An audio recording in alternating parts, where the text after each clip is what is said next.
আমার নবী পাকের পিঠের উপর থেকে ওই পচা বুড়ি দুম্বার বড়িগুলো যখন খাতুনে জান্নাত নামিয়ে দিলেন, আমার রাসূলুল্লাহ মাথাটা তুলে নিঃশ্বাসটা নিতে লাগলেন। এই অবস্থা দেখে কলিজার টুকরি খাতুনে জান্নাত সিজদায় পড়ে গিয়ে চোখের পানি ফেললেন। আল্লাহ দরবারে সিজদা থেকে মাথা তুলে বলতে লাগলেন, ও রব্বি আল্লাহ, আমার আব্বাকে যারা কষ্ট দেয় আল্লাহ তাদের উপরে আপনি আযাব দিয়ে ধ্বংস করে দেন। আহারে দয়া নবী, রহমতে নবী, কলিজার টুকরি শিশু তখন ছোট খাতুনে জান্নাতের মুখে হাত দিয়ে চেপে ধরলেন। মা রে, বদদুয়া করো না মা, তুমি আমার শরীরের টুকরা, শরীরের অংশ, তোমার বদদুয়া কবুল হয়ে যাবে মা। আর যদি তুমি বদদুয়া করো, যাদের জন্য আমি নবী কাঁদছি, যাদেরকে জাহান্নাম থেকে বাঁচাবার চেষ্টা করছি, আল্লাহ এদেরকে আযাব দিয়ে গজব দিয়ে ধ্বংস করে দেবে মা। মা তুমি বদদুয়া করো না। এ যুবকেরা কতটা দয়ার ময়া নবী দেখেন, যে নবী পাকের উপর এত জুলুম করেছে, নবী আমার তাদের জন্য বদদুয়া চাইছে না। আমার নবী পাককে এইভাবে হাজারো দিক দিয়ে আবু জেহেল, উতবা, সাইবা, আবু লাহাব কষ্ট দিয়েছে। আপনারা সবাই জানেন আবু জেহেল আমার নবীকে কুয়া খুঁড়েছে, ফেলে দিয়ে চাপা দিয়ে মেরে দেবে বলে, কিন্তু আমার আল্লাহ তিনি বড় হিকমতওয়ালা, ওই কুয়াতে আবু জেহেলকে আল্লাহ ফেলে দিয়েছে, কেউ তুলতে পারছে না। যত রশি দেয় সামান্য কম পড়ে যায়, যত রশি দেয় সামান্য কম পড়ে যায়, আবার রশি জুড়ে দেয় কিন্তু সেই সামান্যই কম পড়ে যায়। তখন আবু জেহেল বুঝতে পারলো এটা মুহাম্মদ রাসূল ছাড়া আমাকে কেউ তুলতে পারবে না। আমার নবী পাককে ডাকা হলো, আমার নবী পাক এসে হাজির হলেন। আবু জেহেল বলতে লাগলো, মুহাম্মদ যদি তুমি আমাকে কুয়া থেকে তুলে দাও, আমি তোমার কলেমা পড়ে নেব। আমার নবী পাক হাতটা বাড়ালেন, আবু জেহেল হাত পেয়ে গেল, আমার নবী পাক তাকে টেনে তুলে দিলেন।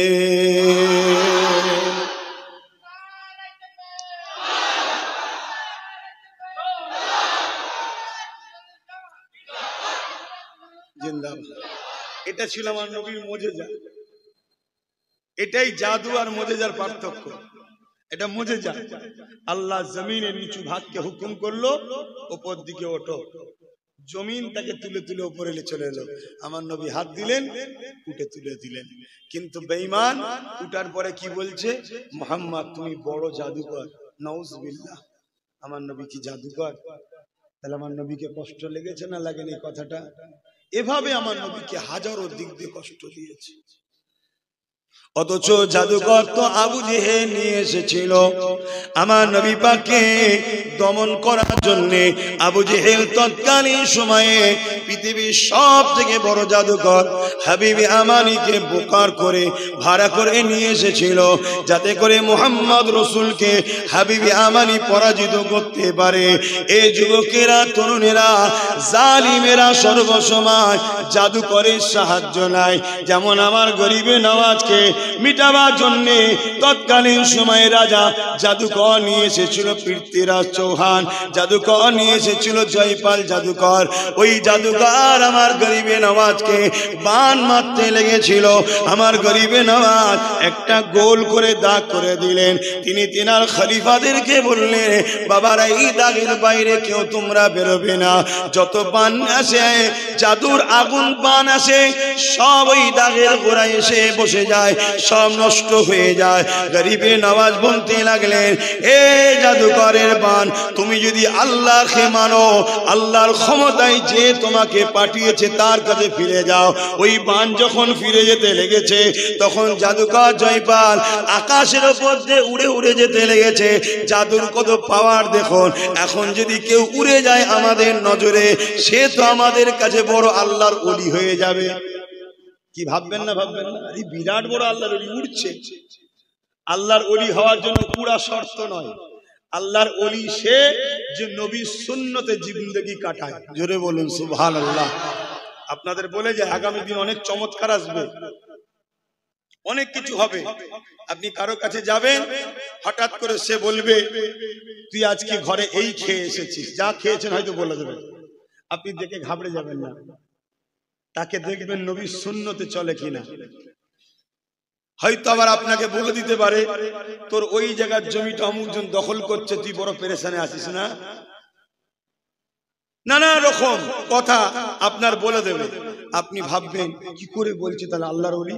এই বলে দেওয়াটা ওলিদের শর্ত নয়। হ্যাঁ, ওলিদের কারামত আছে, কিন্তু ওলি হওয়ার শর্ত হলো নবী সুন্নতে তাকে জীবন করতে হবে। যার দিলে নবী নেই, যে নবীকে অনুসরণ করে চলে না, সে যদি আকাশও ওড়ে তাকে ওলি বলে মানা। কথা বলেন, তাহলে আমরা ওলি বলবো বা কাউকে মানবো, তাকে নবীর সুন্নতে ফেলে চেক করব সে নবীর সুন্নতের উপরে আছে কিনা। মসজিদে নামাজ হয়, ও বেটা নামাজ পড়ছে না, বলছে আমি আল্লাহর ওলি। আরে আমার নবীর থেকে বড় কেউ আছে নাকি নবী নামাজ ছেড়েছে কোনোদিন? তাহলে এগুলো ভাবতে হবে যে ওর মধ্যে নবী আছে কিনা দেখতে হবে, নাই কিন্তু ধ্বংস যেতে হবে। আখরি জবানায় অনেক কিছু আসবে। আমার নবী বলেছেন সুলাইমান নবী যেসব জিনগুলোকে বন্দি করে ফেলে দিয়েছিল পানিতে, আখরি জবানায় ওই জিনগুলো ছাড়া পাবে। বিরাট বিরাট সুন্দর দাড়ি টুপি, নুরানি চেহারা, চেহারা থেকে যেন মনে হচ্ছে কি বলে গেলেমা টপকাচ্ছে, এত সুন্দর দেখতে সেজে গুজে আসবে তসবিহ হাতে, একদম সবসময় সুবহানাল্লাহ, আল্লাহু আকবার, আস্তাগফিরুল্লাহ, দেখলে মনে হবে ফেরেশতা নেমে এসেছে। আল্লাহর নবী বলছেন এরা আমার উম্মতকে সবকিছু দেবে, কিন্তু আমার উম্মতের ঈমান কিরা বার করে নেবে।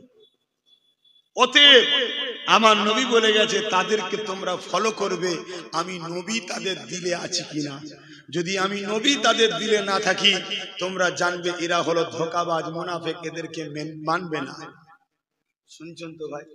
আর আমার আল্লাহ কোরআনও আমার নবীকে জানিয়েছে যে হাবিব, মুনাফিকের অনেক বৈশিষ্ট্য, একটা বড় বৈশিষ্ট্য হলো এটা, মুনাফিক আমি আল্লাহ আমার দিকে ছুটে ছুটে আসবে। কি বলছি বুঝতে পারছেন? মুনাফিক আল্লাহর দিকে ছুটে ছুটে যাবে, কিন্তু রিসালাত নবীর দরবারে যাবার জন্য হোঁচট খাবে, যেতে চাইবে না। আজকে দেখবেন, খারাপ নেবেন না, প্রচুর মানুষ মক্কা শরীফে যাবার জন্য পাগল হয়ে যায়, মদিনা শরীফে যেতে চাই না। আছে না? না।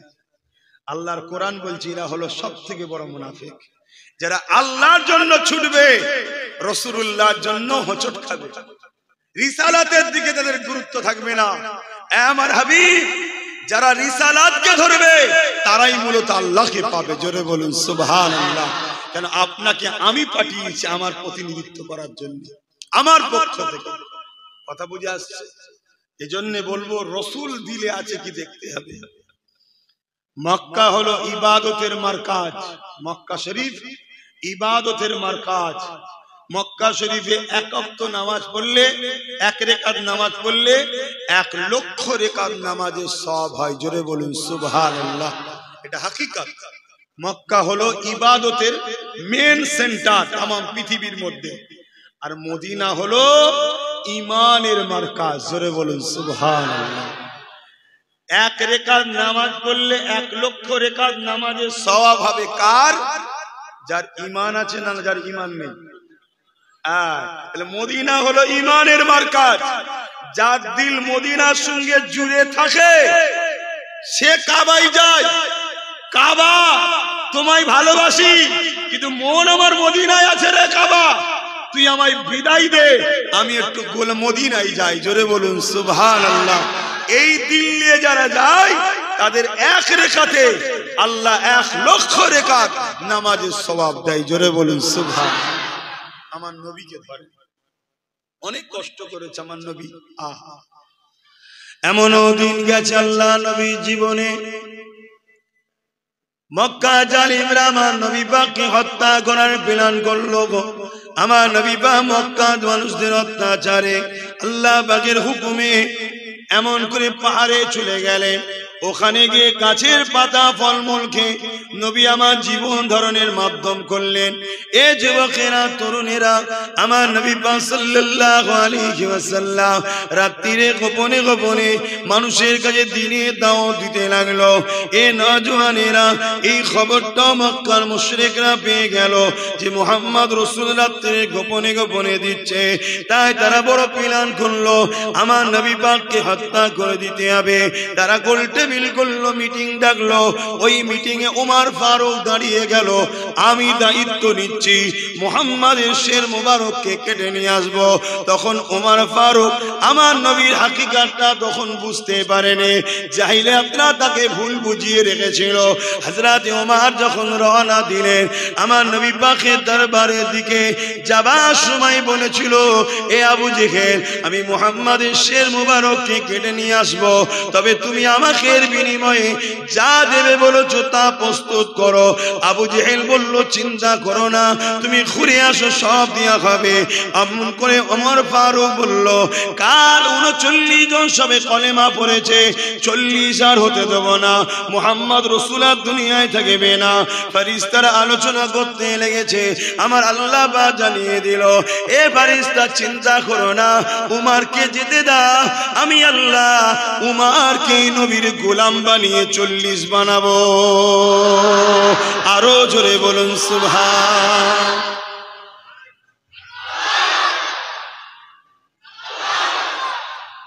যারা ইসলামের পিছনে লেগেছে তাদের ঘরের লোককে আল্লাহ ইসলামের মধ্যে ঢুকিয়ে দিয়েছে। জোরে বলুন সুবহান। আমেরিকার বুশ কোরআন আমেরিকাতে ব্যান করে দিয়েছিল, ইসলামকে ব্যান করে দিয়েছিল। বুশের নাম শুনেছেন? আমার আল্লাহ, বুশের কোনো পুত্র সন্তান নেই, তার একটা কন্যা সন্তান ছিল। আমার আল্লাহ ওই কন্যাটাকে ইসলামের নূর তার হৃদয়ে দিল, সে কলেমা পড়লো, ইসলাম কবুল করলো, আবার হাফেজে কোরআন করে দিল। জোরে বলুন সুবহানাল্লাহ। ওর ঘরেই কোরআন পড়ছে সব সময়। আল্লাহ কত মহান বুঝতে পারছেন? অতএব দিলে আল্লাহ ও রসুলকে রাখেন, পৃথিবীর কোন শক্তিকে দেখে ভয় খাবার দরকার নেই। আল্লাহ আছে, আছে না? কোনো টেনশন নেই, আল্লাহ আছে। যাদের হৃদয়ে তাকওয়া আছে, আল্লাহর ভয় আছে, খোদার ভয় আছে, পরহেজগারি আছে, নবীর প্রেম ও আদব আছে, তাদের চিন্তার কোনো কারণ নাই। চেঙ্গিস খান নাম শুনেছেন? শুনেছেন? ইসলামের একটা বড় দুশ্মন ছিল, ইতিহাসের বড় আতঙ্কের নাম হলো চেঙ্গিস খান। 1 কোটির উপরে মুসলমানকে মেরেছে, কয়েক লক্ষ আলেম উলামাকে মেরেছে। একটা সময় চেঙ্গিস খান একটা বড় মাদ্রাসার উপরে হামলা করলো, বড় মাদ্রাসা। আজকে মাদ্রাসার উপরে হামলা হচ্ছে না, হয়নি? এটা নতুন নয় ভাই, এই পুরাতন। এ হবে, এটা হবে, কিন্তু আমাদের ঘরে মজবুত হতে হবে। চেঙ্গিস খান ওই মাদ্রাসায় যতজন ছিল সবাইকে বন্দি করে কাতার দিলেন, 3টে কাতারে বিভক্ত করলো। ঘোড়ার পিঠে বসে আছে, সৈন্য সামন্তর আছে। জাল্লাদকে বলল, প্রথম কাতারে যারা আছে জাল্লাদকে বলল, এদের কল্লা কোনো ধর থেকে আলাদা কর। আহা, আলেমগুলোর কল্লাকে কাটতে লেগেছে। তারা দাঁড়িয়ে দাঁড়িয়ে কলমা পড়ছে, শাহাদাত হচ্ছে, জান্নাতি হচ্ছে। জোরে বলুন সুবহানাল্লাহ। ওই প্রথম কাতারে একটা বুজুর্গ আলেম ছিলেন, বয়সওয়ালা। কোন কারণবশত তার দিল চেয়েছে হোক, যাই হোক, প্রথম কাতার থেকে দ্বিতীয় কাতারে চলে গেছে। এই কাটা দেখে চেঙ্গিস খান দেখেছে, কিছু বলেনি। আবার জাল্লাদকে হুকুম করলো দ্বিতীয় কাতারের আলেমদের গর্দান উড়াও। ওই মুরব্বী বাপ মাওলানা সাহেবটা উলামা, আবার তিনি তৃতীয় কাতারে চলে গেলেন। দ্বিতীয় কাতার যখন সব উলামাদের কতল করা হয়ে গেল, এদিকে শোনেন, ওই চেঙ্গিস খান তখন ওই মুরব্বী উলামাটাকে বলছে, এবারে মাওলানা তোমায় বাঁচাবে কে? প্রথম কাতার থেকে দ্বিতীয় কাতার, দ্বিতীয় কাতার থেকে তৃতীয় কাতার, এবার যাবে কোথায়? আল্লাহ পাকের আলেম বান্দার জবান থেকে বেরোচ্ছে, আল্লাহ আছে। জোরে বলুন সুবহানাল্লাহ, আরো জোরে বলুন সুবহানাল্লাহ। এই কথা শুনে চেঙ্গিস খান বড় রেগে গেল। জালিম তো রেগে গেছে আরো। বলছে আগে ওই মুরব্বীটাকে কতল করে। যেই জাল্লাদ তরোয়াল নিয়ে তার দিকে যাচ্ছে, আল্লাহ তো আছে, আছে না নাই? বলুন না, আছে না নাই? আহা, ঘোড়ার কি হলো, লাফালাফি শুরু করে ছুট ছুট চিঙ্গিস খানকে নিয়ে। আর ওকে ধরার জন্য সৈন্য সামন্ত, ঘোড়াকে থামাবার জন্য সবাই ছুটছে। আর এ ছুট তো আলাদা ছুট, লাফালাফি করছে, কখন এদিক কখন ওদিক। চিঙ্গিস খান পিঠে বসে থাকতে পারেনি, জাল্লাদ ও তরোয়াল ফেলে দিয়ে ওই দিকে ছুটছে। আরে নেতাকে বাঁচাতে হবে না, নেতাকে বাঁচাতে হবে। এদিকে কতল বন্ধ হয়ে গেছে, ছুটছে। আর পা ফিসকেল খেয়ে এক পা যেখানে পা রাখে সেখানে জড়িয়েছে, আর এক পা ফিসিল খেয়েছে, ঘোড়ার উপর থেকে মাথা জমিনে পড়েছে। ওই অবস্থায় ঘোড়া ছুটছে, থামেনে। কখনো এ পাথরে, কখনো ও পাথরে, কখনো ও পাথরে চিঙ্গিস খানের মাথা লাগছে, ফেটে দাঁড় করে রক্ত বেরোচ্ছে, ছিন্ন বিচ্ছিন্ন হচ্ছে, কখনো মগজ বেরিয়ে এইদিকে। ঘোড়া ততক্ষণ পর্যন্ত ছুটছে যতক্ষণ না চিঙ্গিস খান মরেছিল। যখন মরে গেল, ঘোড়া দাঁড়িয়ে গেল। জোরে বলুন সুবহানাল্লাহ, আরো জোরে বলো। আল্লাহ জালিমদের ঘরে ছাড় দেয়, ছেড়ে দেয়নি। আমার মুসলিম ভাই, আপনারা যেন জালিম হবেন না। জালিমদের ঘরে কিন্তু আল্লাহ নগদ দুনিয়াতেও বিচার করে, আখিরাতে তো আছে। কোন একটা জালিম দেখাতে পারবে না তাকে আল্লাহ ছেড়েছে। যাক, আমি আমার নবী পাকের কথা বলছিলাম। আল্লাহ নবীকে জাদুঘর নিয়ে এসেছিল আবু জেহেল অত্যাচার জুলুম করার জন্য। আমার নবী পাক সাল্লাল্লাহু আলাইহি ওয়াসাল্লাম আর গোলাম নবীর আওলাদ হযরত গরিবে নওয়াজের কথাটা বলছিলাম, একটু বলে দিই। ওই পৃথ্বীরাজ যেমন করে জাদুকর জয়পাল যখন আকাশে উড়ে উড়ে যেতে লেগেছে, গরিবে নওয়াজ তখন খরমকে বলতে লেগেছে, যাও ওকে নবী নিয়ে আসো। খরম গিয়ে তাকে বাড়ি দিয়ে মারতে মারতে এ যুবকেরা ওই জুতার মার খেয়ে জাদুকর জয়পালের তকদিরটা খুলে গেল। গরিবে নওয়াজের কদমে এসে বলেছিল, ও গরিবে নওয়াজ, আমি অন্যায় করেছি, আমাকে সেই রাস্তা দেখান যে রাস্তায় গেলে দুনিয়া ও আখিরাতের নাজাতটা পাওয়া যাবে। আমার গরিবে নওয়াজের হাতে হাত দিয়ে জাদুকর জয়পাল ইমানের কলেমা পড়ে নিয়েছিল। আজকে আমার দেশের একদল জালিমেরা ওই গরিবে নওয়াজের মাজারকে তোলার প্ল্যান করতে লেগেছে। মনে রাখবেন, 850 বছর আগে আমার গরিবে নওয়াজ রাজার উটকে বসিয়ে দিয়েছিল। ওই উটকে তোলার কারো ক্ষমতা ছিল না। আজকে তাদেরই উত্তরসূরিরা বলছে আমার গরিবে নওয়াজের মাজারকে তুলবে। এখনো সময় আছে, তওবা করে খাজা গরিবে নওয়াজের দরবারে গিয়ে ক্ষমা চেয়ে নাও, নচেত আল্লাহর মার যখন আসবে ওই লাঠি দেখাও যাবে না, আওয়াজও হবে না, কিন্তু এই মার থেকে দুনিয়ার কেউ কখনো রেহাই পাবে না। এ যুবকেরা, আবু জেহেল জাদুকর নিয়ে এসেছিল। এমন করে হাবিব ইয়ামানি তিনার নাম, পৃথিবীর সব থেকে বড় টপ জাদুকর তখন ছিল। আমার নবী পাকের কাছে নিয়ে আসলো। আবু জেহেল তাকে ভালো মন্দ খাওয়ালো, আমার নবী পাকের কাছে নিয়ে গেল।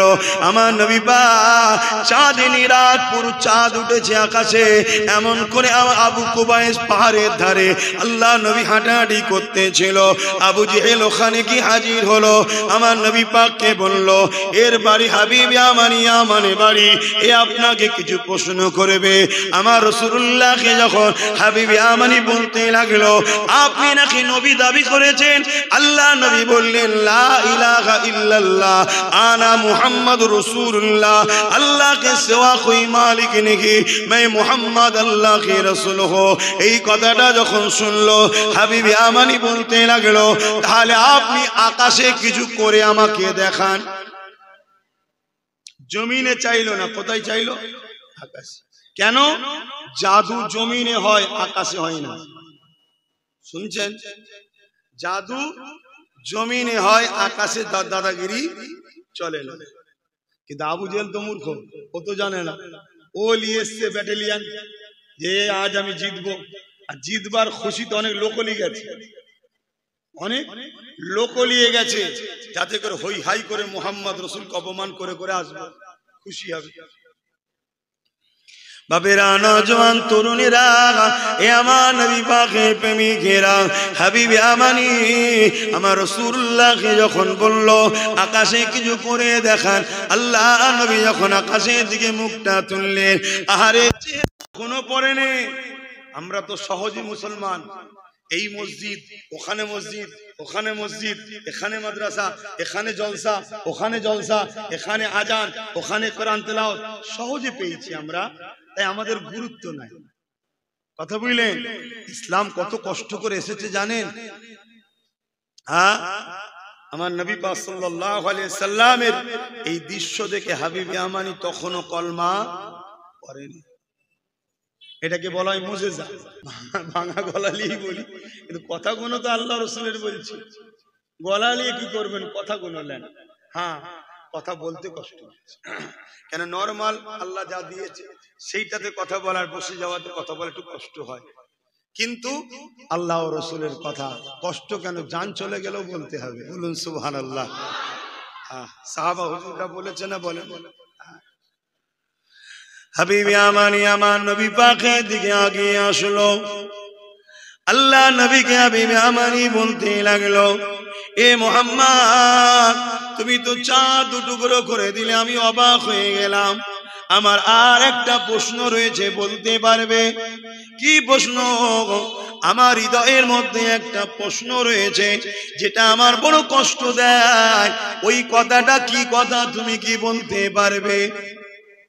ভাই, অন্তরের খবর কে জানে? জোরে বলেন। আমার নবী জানে না? জানে না? মক্কা তৎকালীন বেঈমানরা জানে যে নবী সে হবে যে অন্তরের খবর বলতে পারে, আর আমাদের মুফতি মাওলানারা বলছে নবীর অন্তরের খবর জানে না। তাহলে এরা কি আমার নবীর পক্ষে? এদের সঙ্গে যদি আমরা মিশি, আল্লাহ নবীর শাফাত পাবো? এটাই বুঝতে হবে, এটাই বুঝতে হবে। নামাজ সবার আছে, দাড়ি সবার আছে, টুপি সবার আছে, হজ সবার আছে।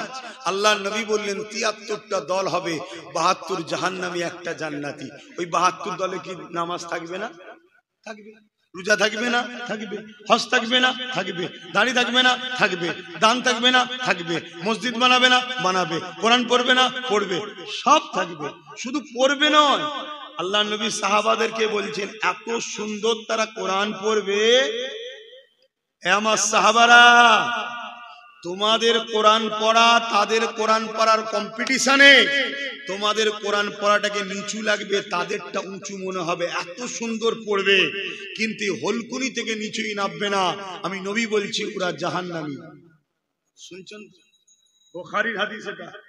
আল্লাহ নবী বলছে তাদের নামাজ, তাদের সেজদা এত সুন্দর হবে। এ আমার সাহাবারা, তোমাদের নামাজ ওদের নামাজের কম্পিটিশন করলে তোমাদেরটা হাকির মনে হবে, ছোট মনে হবে, ওরা আরো ভালোভাবে পড়ছে মনে হবে, কিন্তু আমি নবী বলছি ওরা বাতিল, ওরা জাহান্নামী। হুজুর কেন? এত কিছু হওয়ার পরে আল্লাহ নবী বললেন সব থাকবে, ওদের দিলে আমি নবী আমার হাইয়া থাকবে না, আদব, প্রেম, ভালোবাসা, সম্মান থাকবে না। এজন্য ওদের আমলকে আল্লাহ বরবাদ করে দেবে। বল নাউজুবিল্লাহ। তাহলে মূল কোনটা? নবী। নবীকে মূল বানিয়েছে কে? আয় আল্লাহ। তাহলে সবকিছুর মালিক কে? আল্লাহ। অন্তরের খবর আল্লাহ জানে, নবীও জানে। পার্থক্য কি?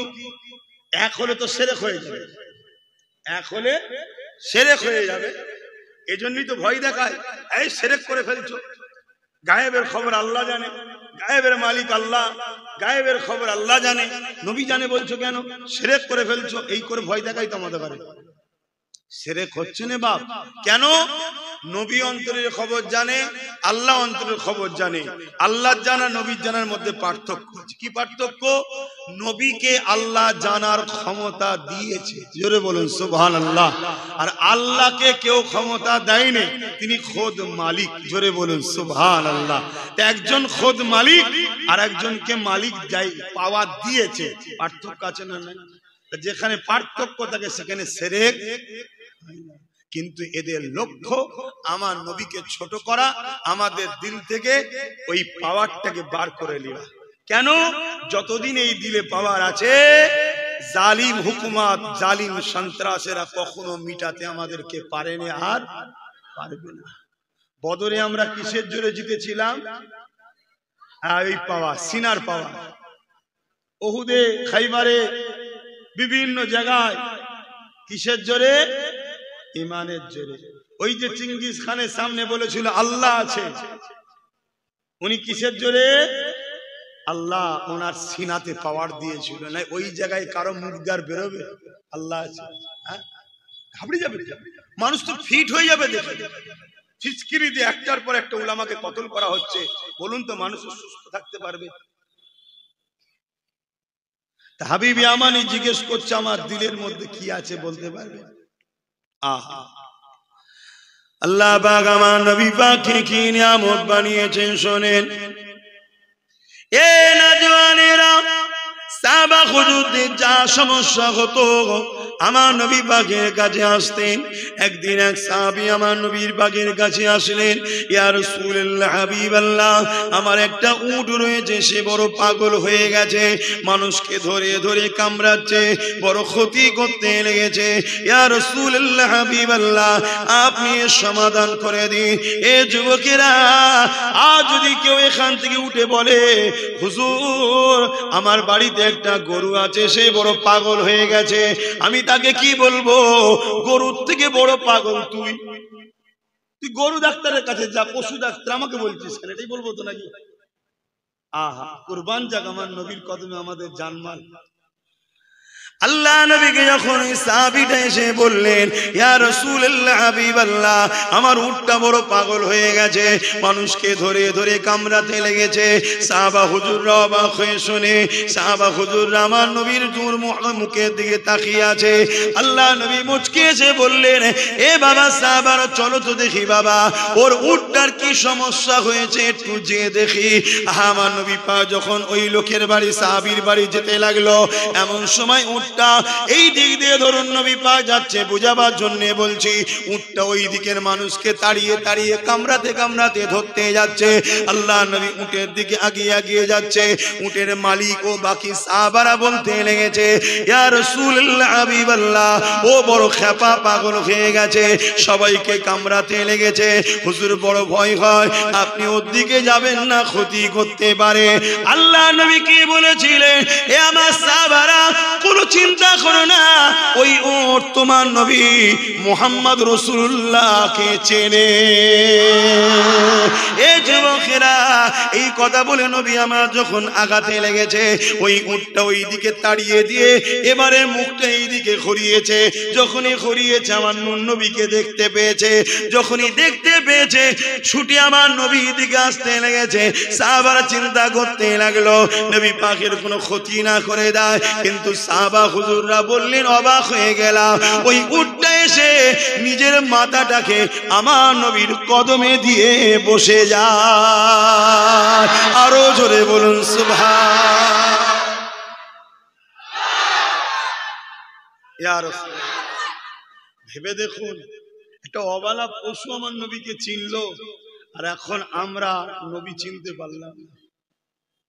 80 বছর, 40 বছর, 60 বছর, 70 বছর, নামাজও আছে, হজও আছে, দাঁড়িয়ে আছে, মুফতি, মৌলানা, ডবল MA স্কলার, হয়তো মিশর থেকেও পড়ে এসেছে, আমার নবী চিনতে পারে না, বলছে আমাদের মতো। নাউজুবিল্লাহ বললেন না? হায় হায় হায়।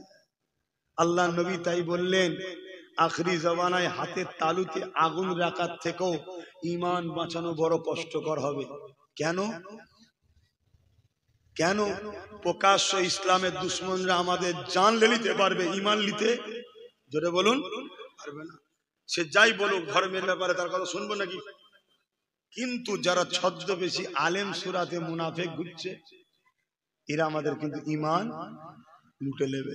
তাই নবী বললেন, আখরি জমানায় হাতের তালুতে আগুন রাখার থেকেও ঈমান বাঁচানো কষ্ট। খুব ভালো করে বোঝেন। আল্লাহ নবী আর এক হাদিসে বললেন, আখরি জামানায় আসমানের নিচে জমিনের উপরে সব থেকে নিকৃষ্ট হবে একদল উলামারা। তারা একটু বলবেন না? আমার আব্বার কথা না আমার নবীর কথা? আমার দাদার কথা না নবীর কথা? নবী সত্য বলেন না মিথ্যা বলে? কোনো কেউ যদি একটু সন্দেহ করে এটা ঠিক হতে পারে, তার ঈমান থাকবে, সঙ্গে কাজ হয়ে যাবে। নবীর মাকামটা আল্লাহ এমন দিয়েছে। তাহলে আখেরি জামানায় আসমানের নিচে জমিনের উপরে সব থেকে নিকৃষ্ট কারা হবে? একদল উলামা দাবিদার। আল্লাহ নবী তাই বললেন উলামা দুই ধরনের, খায়রুল উলামা, শাররুল উলামা। ভালো উলামা, খারাপ উলামা। ভালো উলামা কারা, খারাপ উলামা কারা বলবো না, থাকবে। কষ্ট নেবেন না তো, চিনা দরকার আছে না নাই? এক কথাই বলে যাচ্ছে, যারা মুখ খুলবে আল্লাহ রসুলের জন্য তারা হলো ভালো উলামা। জোরে বলুন সুবহানাল্লাহ। ওরা ডান দিকও দেখবে না, বাঁ দিকও দেখবে না, সামনে দেখবে না, পিছনে দেখবে না, কোথা বসে আছি দেখবে না, কার আন্ডারে আছি দেখবে না, খতিব কি বলবে, মসজিদ কমিটি কি বলবে, দাওয়াত পরের বারে হবে না হবে না, এসব কিছু দেখবে না। ও মুখ যখনই খুলবে উদ্দেশ্য থাকবে আল্লাহ রসুল। এরা হলো ভালো উলামা। আর খায়ের উলামা, শাররুল উলামা কারা? যারা এলেম পেয়েছে কিন্তু মুখ খুলবে তাগুতি শক্তিকে খুশি করার জন্য। তাগুতি শক্তি বোঝেন? জালিম অত্যাচারী শাসকদের টাকায় যারা চলে তারা। কথা কিছু বুঝে আসছে? এদের সম্বন্ধে নবী ১৫০০ বছর আগে বলে গেছে। আজকে সেই জিনিস আমাদের সামনে ঘটছে না ঘটেনি? একটু বুঝে চলতে হবে না হবে না? কি গো বলেন, বুঝে চলতে হবে না হবে না? আপনারা কেউ আমার বাপ সমতুল্য, কেউ ভাই সমতুল্য, পর্দার আড়ালে মা বোন গুলো আছে, আপনাদের ক্ষতি হোক এটা আমি চাইব? তাই তো বুঝাচ্ছি। আমরা যদি দাড়ি দেখে ছুটি ঠকে যাব, টুপি দেখে ছুটি ঠকে যাব, নামাজ দেখে ছুটি ঠকে যেতে পারি। বড় স্কলার মিশর মদিনা থেকে পড়েছে, ডবল এমএ, বুখারী পড়ায়, তাফসীর পড়ায়, কোরআন ব্যাখ্যা করে তাফসীর লিখেছে, এসব দেখেও যদি ছুটি তাও ঠকার চান্স আছে। বড় জুব্বা পাগড়ি দেখে ছুটলেও ঠকার চান্স আছে। কিন্তু যারা নবীকে দিয়ে বিবেচনা করবে, নবীকে দিয়ে বিবেচনা করবে, সেখানে ঠকার কোনো চান্স নাই। জোরে বলুন সুবহানাল্লাহ। যেমন সোনাকে পরীক্ষা করতে গেলে কোষ্টি পাথর লাগে, তাই তো নাকি? অন্য পাথর দিয়ে পরীক্ষা করলে ঠকার চান্স আছে না নাই? আছে। ঠিক তেমনি উলামা হাক্কানি না মুনাফিকি, এটাকে পরীক্ষা করার জন্য নামাজ, রোজা, দাড়ি, টুপি, কোরআন তেলাওয়াত কোন দিকটা দেখলে আপনি ঠকতেও পারেন। মুহাম্মদ রাসূলকে দিয়ে পরীক্ষা করতে হবে। জোরে বলুন সুবহানাল্লাহ। বলো মাওলানা সাহেব, বিশাল তো কেরাত পড়ছো, বিরাট তো তাফসীরুল কোরআন করছো, আমার নবী হায়াতুন নবী না মরা নবী গো? আমি কি বলছি বুঝতে পারছেন না? তাকে প্রশ্ন করা দরকার, তোমার আকীদা কি? সে যদি আমার নবীকে মরা ভাবে কি বলবেন তো? আর কিছু লাভ আছে? অথচ তোমার পাড়ার একটা ছেলে জুম্মাতেও মসজিদে আসে না, হয়তো জুম্মাতেও আসে না, শুনছেন না শোনেন, কিন্তু দিল থেকে বিশ্বাস করে আল্লাহ এক, আর মুহাম্মদ রাসূল যা এনেছে বার হক সত্য, আল্লাহর প্রিয় নবী আমাদের সবথেকে দামি সম্পদ। শুনছেন? ওই ব্যক্তিটা আযাব খেটে হলো একদিন না একদিন জান্নাত যাবে। জোরে বলুন সুবহানাল্লাহ। কিন্তু ওই যে লোকটা যার তেলাওয়াত, যার ইলম, যার সিজদা, যার নামাজ, তাহাজ্জুদ কাজা হয় না, কিন্তু আমার রাসূল পাক সাল্লাল্লাহু আলাইহি সাল্লামের সম্বন্ধে ঈদে মিলাদুন নবী করাতে অ্যালার্জি, এই শুনছেন না শোনেন? ও গেলে আর কোনোদিন জাহান্নাম থেকে বেরোবে না। শুনছেন তো নাকি? কেন মিলাদ সবার হয়, আল্লাহ ছাড়া সবার মিলাদ হয়েছে। জোরে বলুন সুবহানাল্লাহ। একমাত্র মিলাদ কার হয় না? আরে মিলাদ কার হয় না? আল্লাহর হয় না। মিলাদ মানে বাংলাতে জন্ম বলে, বাচ্চার জন্ম বৃত্তান্ত। শুনছেন তো নাকি? আমার বাচ্চা বুঝাবার জন্য কেউ বললো আমার বাচ্চা অমুক হসপিটালে অমুক দিনে অমুক তারিখে এইভাবে এত সময়, আরে অনেক কষ্ট দিয়েছে, এখানে এই আনতে হয়েছে, ওখানে এই আনতে হয়েছে, বড় পেরেশান হয়ে গেছিলাম, বাচ্চাটা হবে না মরে যাবে, এই যে ইত্যাদি ঘটনাগুলো ঘটছে বাচ্চা আসার ব্যাপার নিয়ে, এটাকে বলা হয় বাংলায় জন্ম বৃত্তান্ত, এটাকে বলা হয় মিলাদ। কথা বুঝে আসছে? আমার নবী দুনিয়ায় আগমন করেছে না করেন? সেটা কিন্তু বলা হয় মিলাদুন নবী। কিন্তু নবীর বিষয়ে জন্ম কথাটা আমি বলতে পারবো না, কেন আমার নবীর শানে সব ওয়ার্ড ব্যবহার করা যায় না। যেমন আজকে কিছু কিছু মানুষ বলছে নাউজুবিল্লাহ, কি করে বলি বলেন না, নবী নাকি ভিখারির বাচ্চা। এরকম কথা শোনা যাচ্ছে না, যায় না? হ্যাঁ, এই যে কথাটা, এই কথাটা বলা যায়? আরে আমার নবী তো দোনো জাহানের সুলতান। নবীর দাদা ছিল মক্কার সর্দার। নবীর দাদা অর্থাৎ নবী পাকের আব্বা হযরত আব্দুল্লাহ ইন্টারন্যাশনাল বিজনেসম্যান ছিলেন। শুনে রাখো বন্ধু, কোন নবীদের সামনে এই ধরনের ওয়ার্ড ব্যবহার করলে এটা অপমানজনক ওয়ার্ড, এর জন্য কাফের হয়ে যায়। কথা মাথায় ঢুকছে? এবারে হতে পারে কেউ রানিং এ মিস্টেক বলে ফেলেছে, হতে পারে না, পারে না, সে ইচ্ছা করে বলেনি, মেমোরিতে তার নাই, রানিং এ বেরিয়ে গেছে, কথা বলতে বলতে হয়ে যেতে পারে ভাই, মানুষ মাত্র ভুল হয়। কিন্তু পরবর্তীতে তাকে কেউ ধরার পরে বলল, ভাই তোমার এটা মনে হচ্ছে মিস্টেক হয়েছে, উচিত হবে সঙ্গে সঙ্গে তার প্রকাশ্য তওবা করে লিয়া, আল্লাহ তাকে মাফ করে দেবে। বলুন সুবহানাল্লাহ। আর সে যদি তওবা না করে, ওই ব্যক্তি মারা গেলে ওর জানাজা পর্যন্ত পড়া হারাম। শুনছেন তো নাকি? আমার কথায় কষ্ট পেচ্ছেন কেন? আমি বারবার বলছি একটা কথাকে মনে রাখেন, ঈমান হলো গাছের মূল, ডালপালা শাখা পোশাক এগুলো হলো নামাজ রোজা দাঁড়ি টুপি। যদি গাছের ডালপালা নাও থাকে, মূল থাকার জন্য গাছ বেঁচে থাকবে। একদিন না একদিন ওই মূলের কারণে ডালপালা আবার গজাবে, আবার পাতা হবে, ফলমূল হবে, অর্থাৎ সে আবার নামাজি রোজাদার মুত্তাকি হয়ে কবরে যাবে। কিন্তু ডালপালা সব আছে, মূলটা যদি কেউ কেটে লায়, ওই ডালপালা জীবনের মতো ধ্বংস হয়ে যাবে, আর কোনোদিন গজাবে না। আর এই মূলটা হলো হুজুর। কথা মাথায় বোঝাতে পারছি তো নাকি? অসুবিধে লিখছেন আমার আব্বা জানেরা? একটু বুঝতে বোঝে। আখরি জামানা, আল্লাহ নবী বললেন, হাতের তালুতে আগুন রাখার থেকে ঈমান বাঁচানো কষ্ট।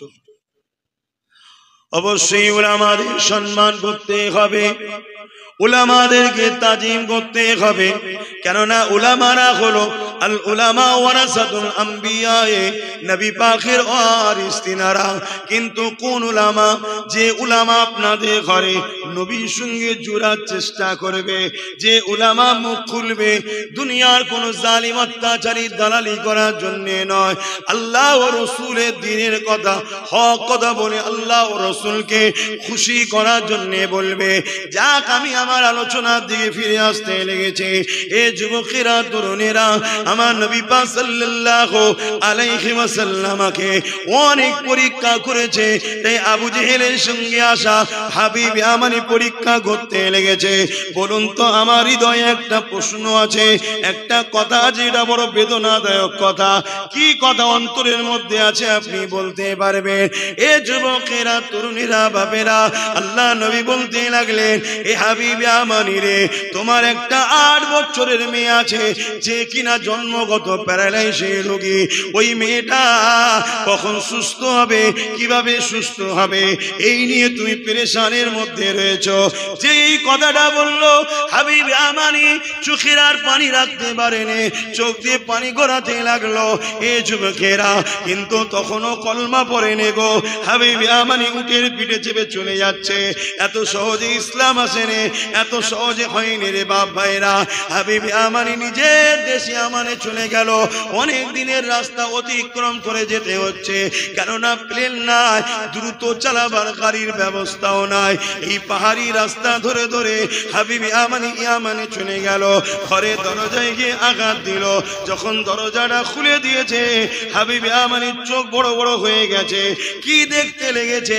ওই যে 8 বছরের কন্যা সন্তানটা, যে কিনা জন্মগত প্যারালাইসিস ছিল, যে হাঁটতে পারতো না, দাঁড়াতে পারতো না, আমার কন্যাটা আজকে সুস্থ দাঁড়িয়ে দরজাখানা খুলে দিয়েছে।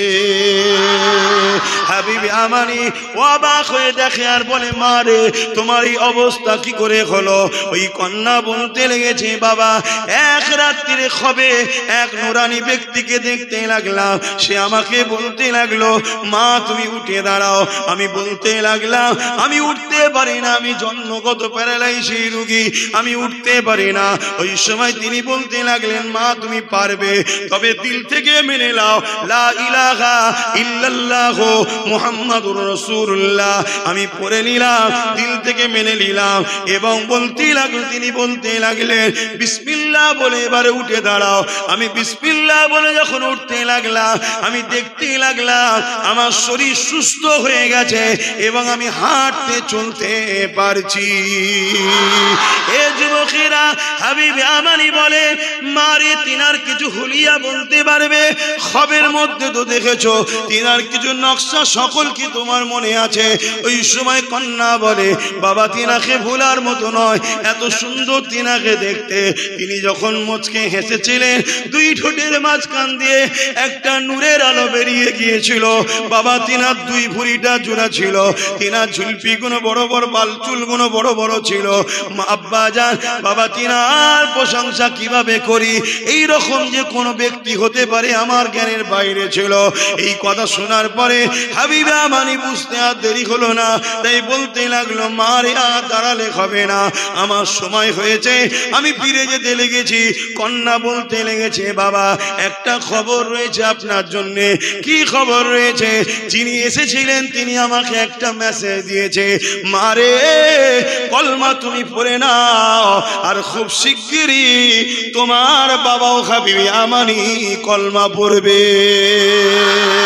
আরো জোরে বলুন সুবহান। আল্লাহ নবীর কাছে হাবিবে আমানি চলে এলেন, এসে কলেমা পড়ে মুসলমান হয়ে গেলেন। জোরে বলুন সুবহান। মক্কায় চাঁদ দু টুকরো হচ্ছে। ভারতের কেরলে বসে বসে রাজা চিরামান দেখছে। আমার দেশে কেরল রাজা, একটা বাদশা ছিল, বাদশা চিরামান রাজা দেখছে চাঁদ দু টুকরো হচ্ছে, কি ব্যাপার? ভয় খেয়ে গেছে। কিছুদিন পর হযরতে মালিক রাদিয়াল্লাহু তাআলা আনহু ব্যবসার সিলসিলায় সাগর পাড়ি দিয়ে কেরলে এসেছে। রাজার কাছে খবর গেছে একজন মুসলিম এসেছে, যিনি প্রফেট মুহাম্মদ রাসূলের শিষ্য। রাজা চিরামান তেনাকে সম্মানের সাথে দরবারে ইস্তেকবাল করেছে, করে বলছে, ভাই আপনারা তো আসমানি কিতাবের খবর রাখেন, বলতে পারেন অমুক দিন অমুক তারিখে চাঁদ দু টুকরো হচ্ছিল, আমি নোট করে রেখেছি, ব্যাপারটা কি? হযরতে মালিক রাদিয়াল্লাহু তাআলা আনহু বলছেন, ওটা আমার রাসূলের উঙ্গলির ইশারা ছিল। জোরে বলুন সুবহান। আরো রাসূল সম্বন্ধে জানলো। জানার পরে রাজা চিরামান হিন্দুস্তান কেরল থেকে পাড়ি দিয়ে মক্কার জমিনে গিয়ে ঈমানের কালেমা পড়ে মুসলমান হয়েছিল। জোরে বলুন সুবহান। সেই কেরলে একটা মসজিদ আছে, 1400 বছর বয়স।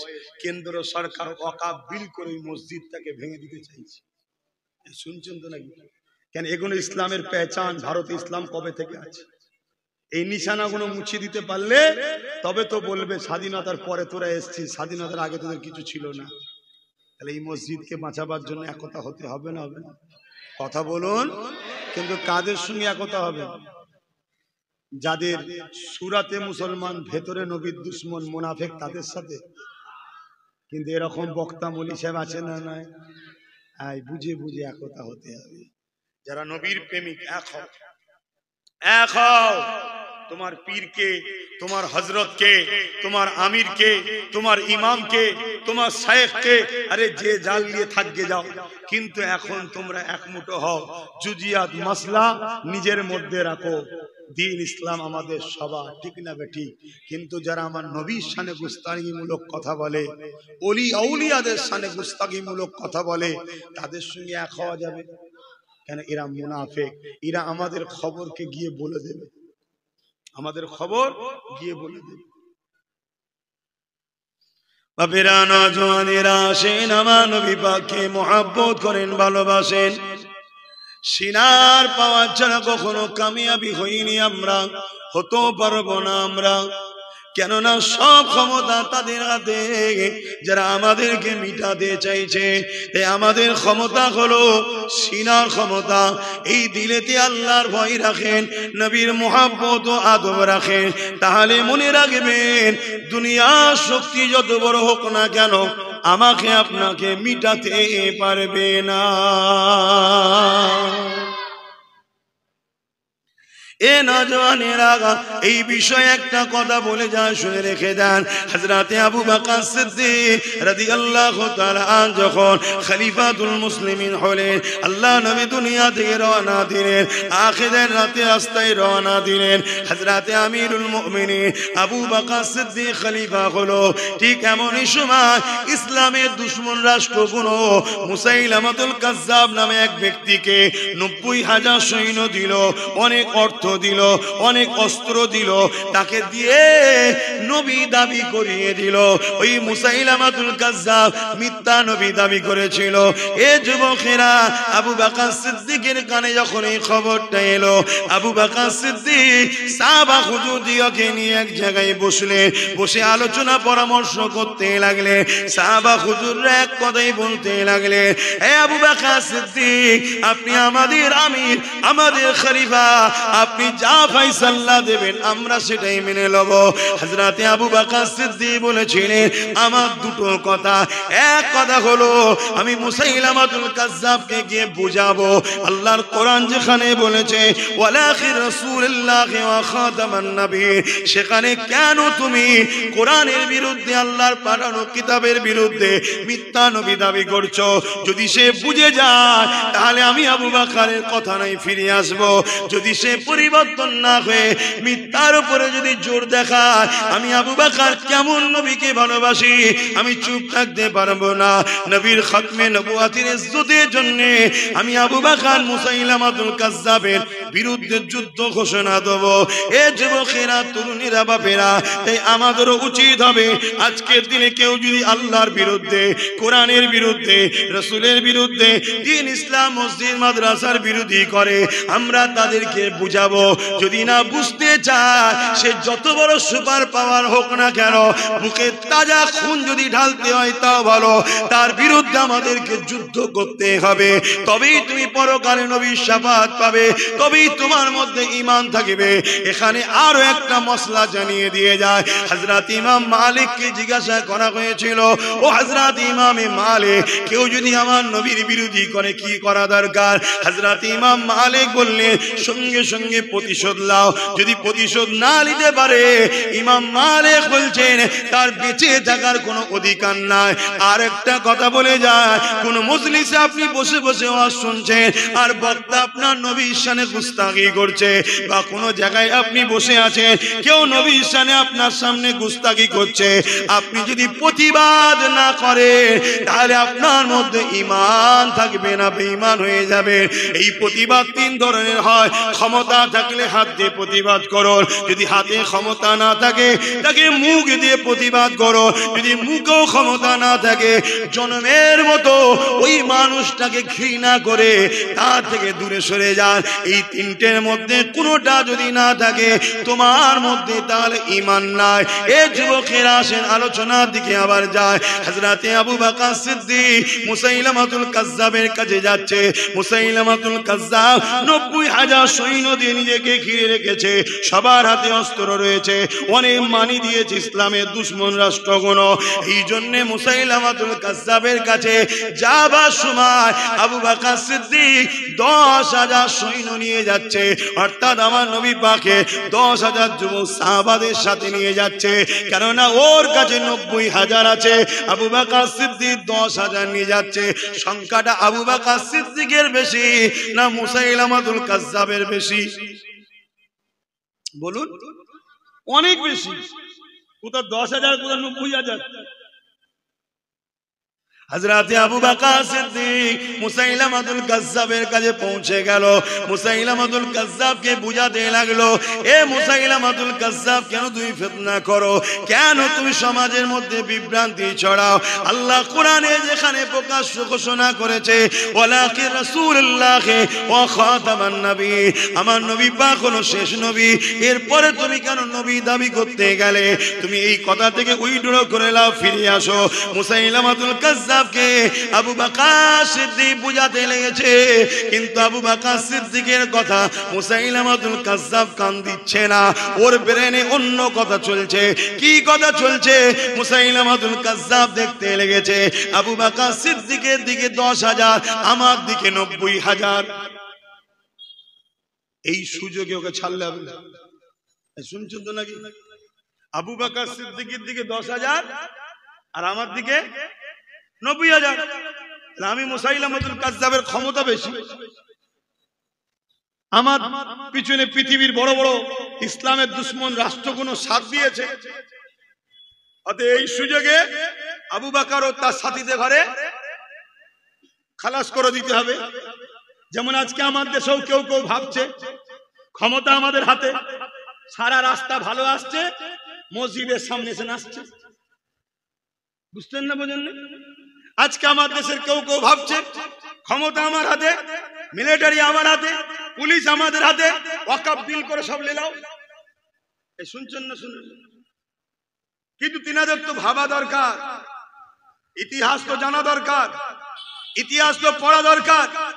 আরে জালিমের সাথে সৃষ্টিকর্তা থাকে না, জালিমের সাথে আল্লাহ থাকে না, মজলুমের সঙ্গে আল্লাহ থাকে। জোরে বলুন সুবহানাল্লাহ। মজলুম যতই দুর্বল হোক, কামিয়াবি মজলুমেরই হয়। জোরে বলুন সুবহানাল্লাহ। তাহলে আমাদের দিকে আল্লাহ আছে না নাই? ঘাবড়ে যাচ্ছেন তাহলে? না, ঘাবড়াবার কিছু নেই। ওদের হাতে সব, ওদের হাতে সব, ওদের হাতে সব। হ্যাঁ, আমার গাড়িটা পৌঁছে পৌঁছলাম কেন? আমি তো সেই কোথায় সরু রাস্তা বন্যারে আজ প্রয়োজনে যেতে পারে, সে গাড়ি ঢুকবে না বললো, তাই তো মোটর সাইকেলে চেপে চেপে এলাম। এই গাড়ি তো বললো ঘুরে ঘাড়ে আসবে, সে পৌঁছেছ নাকি? এসে গেছে না, আমরা যাওয়ার সময় অসুবিধা হচ্ছে আপনাদের। মুসাইলামাতুল কাজ্জাব বুঝছে না, সিদ্দিক আকবর বুঝাচ্ছে, তা আমরাও বুঝাচ্ছি, আমরাও বুঝাচ্ছি। এমন ভুল পদক্ষেপ নেবেন না, ক্ষমতা 7 জীবনের মতো মিটে যাবে। আমরা বুঝাবো না, বুঝাবো না, হ্যাঁ বুঝাবো। যেমন কেন্দ্র সরকার ওয়াকফ বিলের নামে, ওয়াকফ সংশোধনী বিলের নামে ইসলামের সম্পদকে হরণ করতে চাইছে। মসজিদ, মাদ্রাসা, ওয়াকফের জায়গা, খানকা, ঈদগাহ জায়গাকে দখল করতে চাইছে। বুঝানো দরকার আছে না নাই? বুঝাচ্ছি আমরা, বিভিন্ন জায়গায় জনসভা করে বুঝাচ্ছি, পরিবর্তন হও, বিলকে প্রত্যাখ্যান করো। একটু হলেও পিছিয়েছে, পুরো পিছিয়ে যাও, নতুন করে এতে বিভ্রান্তি আর করতে যেও না। কেন? বিষয়টা এমন, আমার ধর্মের বিষয়, তোমার ওই সিটকে সম্মান করি, তোমার পদকে সম্মান করি দেশের নাগরিক হিসাবে, কিন্তু তা বলে এটা নয় যে আমার ইসলামের বিরুদ্ধে লাগবে তোমাকে সম্মান জানাবো। না না না, ইসলাম সবার আগে। জোরে বলুন সুবহানাল্লাহ। ঠিক না বেঠিক? হ্যাঁ। এবং আমার দেশের সংবিধান আমাকে রাইট দিয়েছে, তুমি সংবিধানের প্রধানের পদে বসে সংবিধান বিরোধী কাজ করবে, ওটাকেও মেনে নেওয়া যাবে না। যেমন ওনাকেও বলছি, তেমন রাজ্যকেও বলছি। বলা দরকার আছে না না? আপনারা জানেন কি জানি না, রাজ্য কোরআনকে মাদ্রাসা থেকে পড়া তুলে দিয়েছে, জানেন আপনারা? দেখেন কয়েকজন বলছে জানি। শুনে রাখো, ভুল আব্বাস সিদ্দিকীকে বুঝুনি। মাকে ভালোবাসতে হবে, বাপকে ভালোবাসতে হবে, স্ত্রীকে ভালোবাসতে হবে, সন্তানকে ভালোবাসতে হবে। ব্যবসা বাণিজ্য সবার সঙ্গে করা যায়, অমুসলিম হলেও করো জায়েজ। কিন্তু যেদিন তোমার বাপ মা, স্ত্রী, সন্তান, স্বামী যেই হোক কোরআনের বিরুদ্ধে যাবে, আল্লাহর বিরুদ্ধে যাবে, নবীর বিরুদ্ধে যাবে, সেদিন থেকে তার সাথে আর সম্পর্ক রাখা। জোরে বলো। কেন? এই জায়গায় চুপ থাকলে ঈমান চলে যাবে। তাহলে কেন্দ্র সরকার যেমন মসজিদ, মাদ্রাসাকে মিটাতে চাইছে, ওর বিরুদ্ধে চুপ থাকলেও ঈমান যাবে।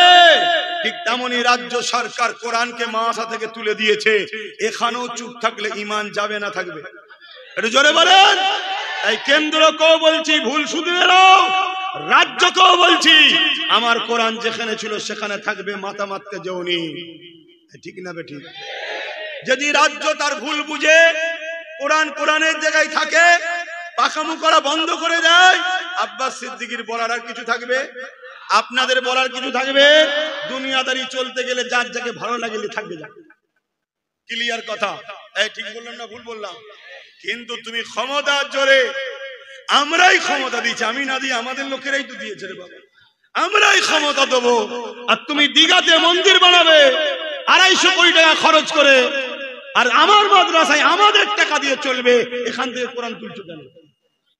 তাহলে তুমি কোরআনকে মিটাতে নেমেছো। পৃথিবীর জুড়ে সমস্ত শাসকরাই যুগে যুগে এই ষড়যন্ত্র করে এসেছে, ইসলামকে মিটাও, কোরআনকে মিটাও, মাসাকে মিটাও। আজকে সেই কাজ শুরু হয়েছে, রাজ্য সেন্টার প্রকাশ্য করছে, আর আমাদের সব মোল্লা মলি সাহেব আছে, ভয় দেখাচ্ছে, ওর হাত থেকে বাঁচতে গেলে এর কোলে উঠতে হবে। এই সুযোগে জানছি এরা তো আমি ছাড়া চলবে না, আস্তে আস্তে মিটাচ্ছে। শুনছেন না? শুনেন, আমরা মরা পছন্দ করব, সেন্টারের অত্যাচারের গুলি বুক পেতে খাওয়া পছন্দ করব, কিন্তু কেউ কোরআনকে মিটিয়ে দেবে, তার কোলে উঠে বেঁচে থাকা কখনো ঈমানদাররা পছন্দ করবে না। ঠিক না বেঠিক? অতএব হুঁশিয়ারি করে দিলাম, সাবধান হয়ে যাও। তুমি যদি মনে করো এইটুখানি বাচ্চা ছেলে, আমার পিছনে পুলিশ আছে, ফোর্স আছে, ক্ষমতা আছে, সেন্টারও আমার পক্ষে, সব আমার পক্ষে, তুই আমাকে হুঁশিয়ারি দিচ্ছিস, আমি আবার বলছি, হুঁশিয়ারি দিয়ে বলছি, কোরআন নিয়ে খেলতে যাবে না, কোরআন নিয়ে খেলতে যাবে না, তাহলে তুমি তো ডুববে ডুববে, আমার রাজ্যটাও ডুবে যাবে। কারণ আল্লাহর মার যখন আসবে কেউ বাঁচাতে পারবে না। ঠিক না বেঠিক? কিন্তু আপনাদের ঘরে জিজ্ঞেস করি, আপনারা কোরআনের পক্ষে আগে না সরকারের পক্ষে? জোরে বলো। এতদিন কোরআনের বিরোধী করেনি, যে যাকে ছিলে ভাই আলাদা কথা, দুনিয়াদারি করতে গেলে কারোর সঙ্গে তো করতে হবে রে বাবা। ঠিক না বেটি? কিন্তু সে যখন কোরআনের বিরুদ্ধে দাঁড়াবে আর তার পক্ষে থাকা যাবে? আর সে যদি ভুলটা বুঝে চলে আসে, যার যেটা পছন্দ ভাই করবে যা, আমি ওলি এই ধর্ম সবাই কিছু বলতে আসবো, ও বলার জায়গা আলাদা আছে, সেখানে আমি আমার পক্ষে বুঝাবো। কথা বুঝে আসছে না? নাই এখান থেকে বলবো, এখান থেকে বললাম কেন, তুমি কোরআনের বিরুদ্ধে হাত তুলছো, কি গো বলাটা অন্যায় হয়ে গেছে? এরপরেও যদি আমার কোনো ভাই একে যদি পছন্দ করে রাজ্যকে, তার উচিত বুঝাতো না, তার উচিত তার নেত্রীকে বুঝানো তো। কথা বলুন, শুধু মুসলমান হয় বুঝাবে না? বুঝাবে না? যা আপনাদের জন্য মারপিট করলাম, লড়াই করলাম, দখল করলাম, সব করলাম, কেস খেলাম, মার্ডার হলাম, আপনি আমার কোরআনে হাত দিচ্ছেন কেন? এই দরকার তো বুঝেন। আমার ওই সকল বন্ধুদের বলবো, বুঝান না আপনারা, যান। আমি বলছি ঝাঁটাই ঘুমে কি মেরে তাড়াবে আপনাদের, আপনাদের ঘরে গুরুত্ব দেয় না। যতদিন প্রয়োজন ছিল গুরুত্ব দিয়েছিল, আর প্রয়োজন নাই, কেন এখন ঘিরে ফেলেছে। শুনছেন তো নাকি? এরপরেও বলবো আপনি বুঝান না। যদি বুঝাবার পরে আপনার নেতা লিডার যদি ভুলকে শুধরে লায়, তাহলে আপনি আপনার টেলে থাকিয়ে যান, আমি বলতে আসবো না, আপনারও খারাপ লাগবে না। কি গো, ঠিক না বেটি? কিন্তু তোমায় জিজ্ঞেস করি, তুমি কেমন মুসলমান? তুমি কেমন মুসলমান? তোমার নেতা কোরআনের বিরোধী হবে, তুমি তার পক্ষে থাকতে পারবে? যদি থাকে সে ঈমানদার থাকবে না কাফের হবে? কাফের হয়ে যাবে। অতএব আগামী দিন কেউ যদি এর পক্ষে, এই অন্যায়ের কাজের পক্ষে যদি সাপোর্টও করে, আপনাদের ঈমান বাঁচাবার স্বার্থে বলে যাচ্ছি, তার জানাজা পড়বেন না। শুনছেন তো নাকি? পৃথিবীর সব মুফতি মৌলানাকে চ্যালেঞ্জ দিচ্ছি, আসো আমার এই কথাকে কেটে দেবে, চলে আসো, চলো। এখানে কোরআনের ব্যাপার চলছে, এখানে দ্বীনের ব্যাপার চলছে, এখানে হালুয়া রুটির ব্যাপার নয় যে আমার দাওয়াত বেড়ে গেছে, ওর দাওয়াত কমে গেছে, না, এটা কোরআনের মামলা চলছে। ঠিক না বে? ঠিক গো। ঠিক তেমনই যেমন কেন্দ্রকে সাপোর্ট করতে আমরা কোনোদিন চাই না, কেন? আমরা জানি সে ইসলামের দুশমন। ঠিক না বে? ঠিক। কিন্তু তোমাকে ভালো মনে করে নিরীহ মুসলমান কোনো সাপোর্ট করলো, তুমি আজকে আসল রূপ দেখাচ্ছ কেন? হ্যাঁ, আসল রূপ বেরোচ্ছে পারে। তাকে খুশি করতে চাইছো, কেন্দ্রে যাকে খুশি করতে চাইছে তুমিও তাকে খুশি করতে চাইছো না? কেউ বলেছিল না 100 বছর পর ভারতকে ইসলাম মুক্ত করব? শুনেছেন না শুনেননি?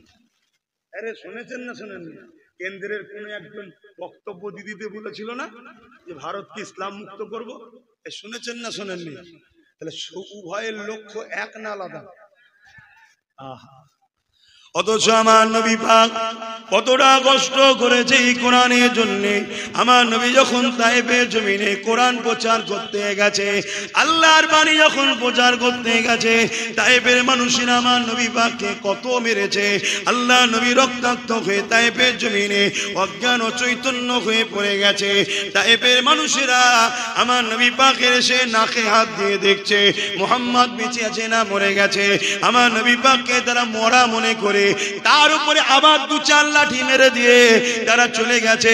তোমার অন্তরে যদি যাররা পরিমাণ ঈমান থাকে, হতে পারো তুমি শারাবি, হতে পারো তুমি বেনামাজি, হতে পারো তুমি গান শুনেছো, সিনেমা দেখেছো, তুমি গুনাহ করেছো, যদি যাররা পরিমাণ ঈমান থাকে, যারাই আমার মসজিদ মাদ্রাসা দ্বীনের দুশমন হবে বা কোরআনকে বন্ধ করে দিবার প্ল্যান করবে, এদেরকে সাপোর্ট কখনো ঈমানদার করতে পারে না। আর সাপোর্ট যদি করে তার মধ্যে ঈমান কখনো থাকতে পারে না। কেননা মান আহাব্বা লিল্লাহ ওয়া আবগাদা লিল্লাহ ওয়া আতা লিল্লাহ ওয়া মানা লিল্লাহ ফাকাদ ইসতাকমালাল ঈমান। আল্লাহ নবী জানিয়ে দিলেন, ভালোবাসা আল্লাহর জন্য, দুশমনি আল্লাহর জন্য, আত্মীয়তা আল্লাহর জন্য, বিচ্ছেদ আল্লাহর জন্য। এ যুবকেরা, বাপেরা, মায়েরা, বোনেরা, নিঃশ্বাস টানতে হবে আল্লাহর জন্য, নিঃশ্বাস ছাড়তে হবে আল্লাহর জন্য। তুমি যদি মনে করো আমাকে মাসে মাসে 500,000 দিচ্ছে বা 3,000 টাকা ইমামকে দিচ্ছে, মনে রাখবে আল্লাহ এমন বিমার দেবে তোমার ঘরকে উজাড় করে দেবে। জমি জায়গা বিক্রি করে তোমার বিমারের ট্রিটমেন্ট করতে করতে সব শেষ হয়ে যাবে, কিন্তু তোমার বিমারকে থেকে বাঁচতে পারবে না। তুমি যদি মনে করো ওর হাত থেকে বাঁচার জন্য এর কোলে উঠা দরকার, আল্লাহর কোরআনটা শুনে রেখে দাও।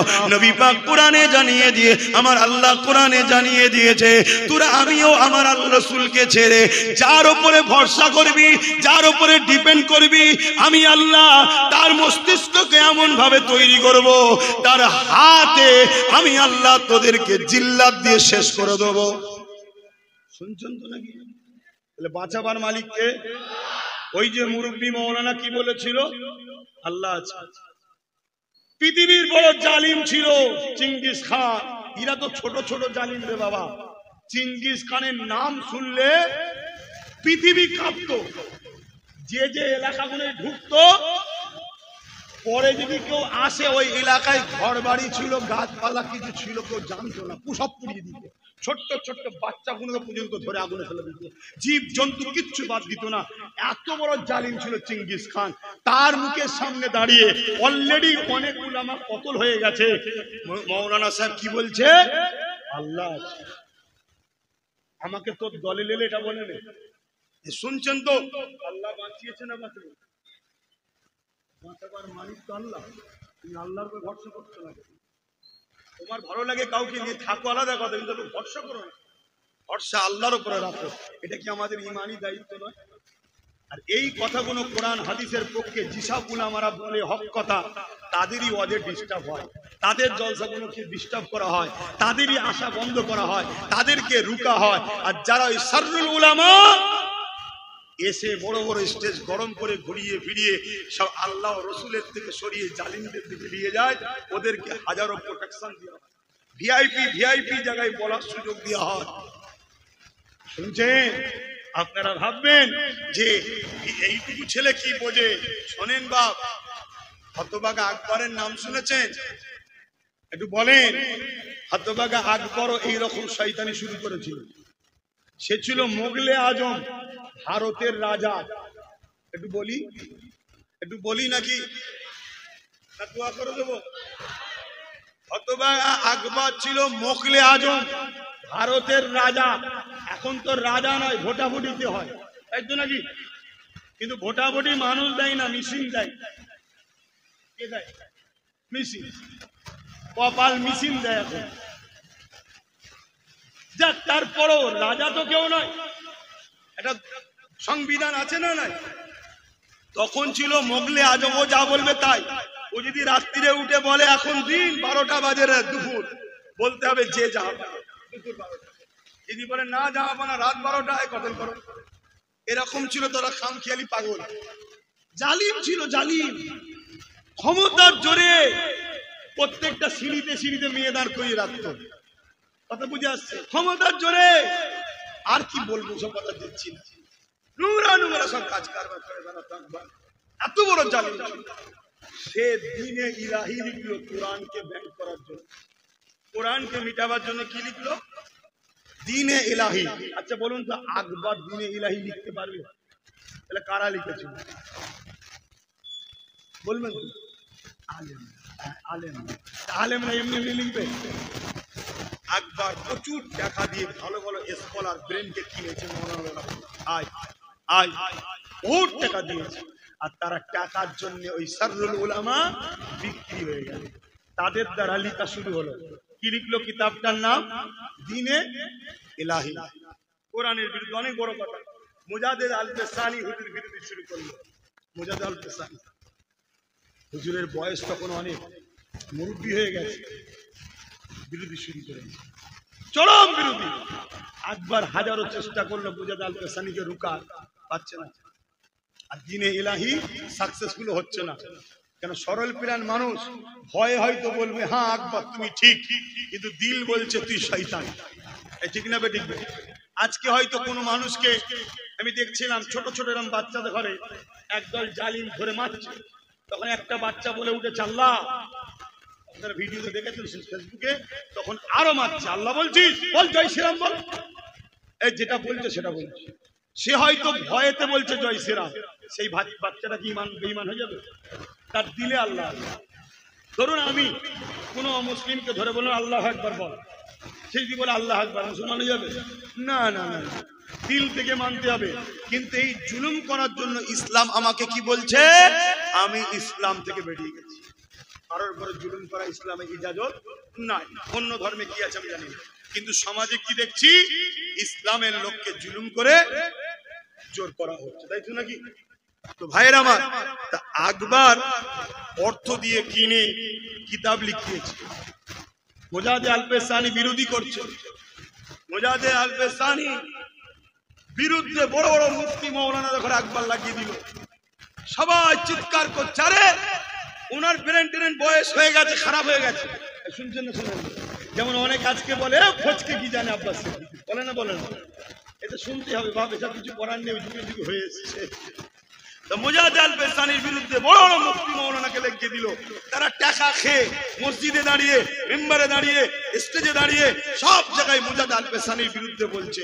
কিন্তু হকের হাকিমকে আল্লাহ মুজাদ্দিদ আল পেসানিকে দমাতে পারছেন। তাই আকবর কি করলো? মুজাদ্দিদ আল পেসানিকে বিরাট এক ময়দানে ডাক দিল, লড়াইয়ের জন্য ডাক, চলে আসো চলে আসো। মুজাদ্দিদ আল পেসানি অ্যাকসেপ্ট করলেন। হুজুর আমার রওনা দিলেন, বাবারা কে কোথায় আছো চলো, আল্লাহর পরীক্ষায় কামিয়াবি হতে হবে। আল্লাহ পরীক্ষা লিয়া শুরু করেছে। আল্লাহ চাইলে আকবরকে মেরে দিতে পারে, কিন্তু আল্লাহ আমাদের পরীক্ষা নিচ্ছে, আমরা কি করি দেখি। চলো, শাহাদতের সুযোগ এসেছে। যদি আকবরের অস্ত্রে আমরা দুর্গন্ধিত হয়ে যাই, হাসতে হাসতে আল্লাহর জান্নাতে চলে যাব। জোরে বলুন সুবহানাল্লাহ। মুজাদ্দিদ আল পেসানি ময়দানে গেলেন, আকবরও ময়দানে এলো। আকবরের দিকে মিলিটারি, আকবরের দিকে ফোর্স, আকবরের দিকে সৈন্য সামন্তর হাজারো লাখো, তার দিকে মুজাদ্দিদ আল পেসানি গিয়ে দেখছে আমার দিকে মাত্র গুটি কতক আলেম ওলামা। সব আকবরের ভয় পালিয়েছে। হয়তো ওদের দিলে আছে, কিন্তু ভয় পালিয়ে। শুনছেন না? শুনুন। আর মুজাদ্দিদ আল পেসানি দেখলো আমার দিকে অল্প। মুজাদ্দিদ আল পেসানি হাত তুলেছে। তার কাছে? আল্লাহর কাছে হাত তুলে বলছে আল্লাহ আপনি তো বলেছেন যার কেউ নেই আমি আছি, যার কেউ নেই আমি আছি। আল্লাহ আপনি তো বলেছেন মজলুমের সাথে আমি, হকের সাথে আমি। আল্লাহ আপনি যখন আমার সাথে আছেন, আল্লাহ আপনি সাহায্য করেন। জোরে বলুন সুবহানাল্লাহ। কামিয়াবিটা দেন আল্লাহ, কামিয়াবি দেন। আল্লাহর পক্ষ থেকে দোয়া কবুল হয়ে গেল। তুফান আসা শুরু হলো, বিশাল তুফান এসে মুজাদ্দিদ আল পেসানি এবং তার পক্ষে যারা ছিল তাদের উপর দিয়ে তুফান গিয়ে সামনে আকবর ও তার বাহিনী যারা ছিল আলেম উলামা মুফতি মাওলানা ওই সাররুল দুনিয়াদার বক্তা সব আল্লাহ মেরে পাঠিয়ে দিল। মুজাদ্দিদ আল পেসানিকে কামিয়াবি দিল। জোরে বলুন সুবহানাল্লাহ, আরো জোরে বলুন সুবহানাল্লাহ।